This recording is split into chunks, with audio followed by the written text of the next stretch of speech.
Have you ever been angry at someone for the same thing that you do? Like making up rules for a game that benefit you more than others. If you do it, it's fine. But if someone else changes the rules to benefit them, they are a bad person. If you remember Judah, Joseph's older brother, he does similar things.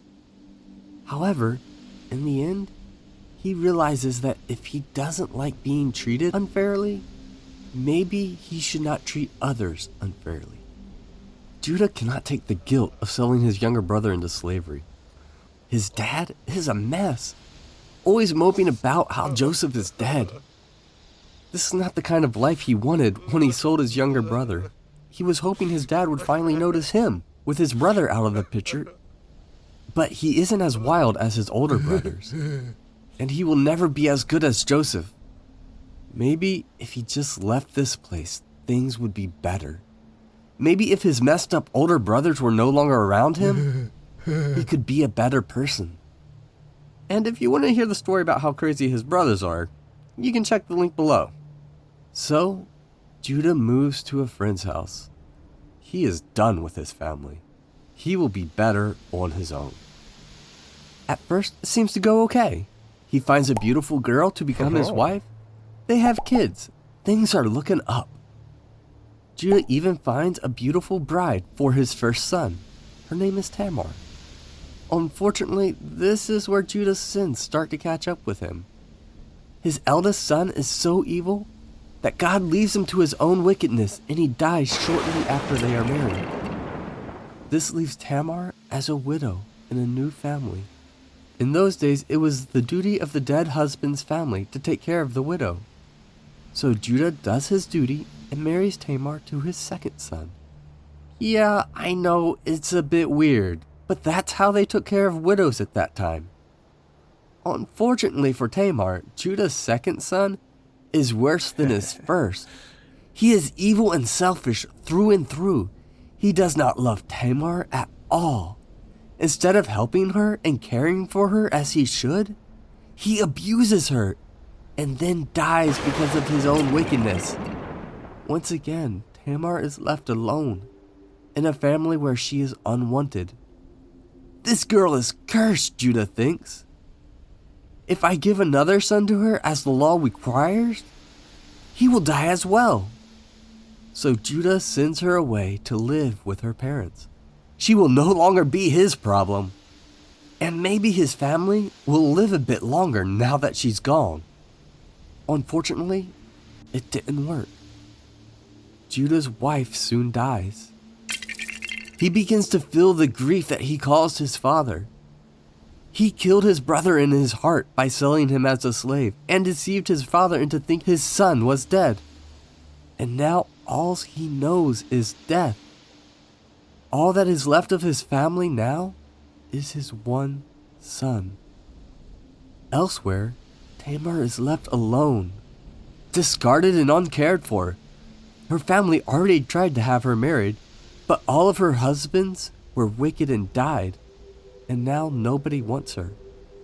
Her father-in-law, who is supposed to protect and provide for her, decided to abandon her instead. One day, Tamar hears that Judah is coming to a sheep shearing party. Sounds fun. An idea springs to her mind. Maybe she can force him to provide for her. So she disguises herself and waits for him at the gate. Judah walks by and is tired of being lonely. He sees a beautiful girl by the gate. He knows she's not right for him. She is much younger. But he is tired of being all alone. So he says, "Hey girl, wanna go on a date?" She responds with, "Sure, but how do I know you're rich enough to take care of me?" I got the best goats. I'll show you sometime." Well, okay, but I need something now. How about you give me your walking stick? It looks unique. Then later, when you have time to show me your amazing goats, I can give it back to you. Okay, here you go. Thanks. Sometime later, word reaches Judah that his daughter-in-law has been hanging out with this weird old guy that she shouldn't even be with. And Judah thinks to himself, what luck! I can finally get rid of this girl for good. I won't have to be responsible for her again. And I won't have to give up my only son. This is perfect. So he gives the command to kill her. Yeah, it's a bit harsh. Perhaps this is where Judah's sons learned their wickedness. The town goes to carry out Judah's command, when all of a sudden Tamar hands them a walking stick. The old guy I went on a date with, he owns this staff. Judah looks at the walking stick. It's his! All of his wickedness is exposed. He wanted to kill her for the sin that he committed.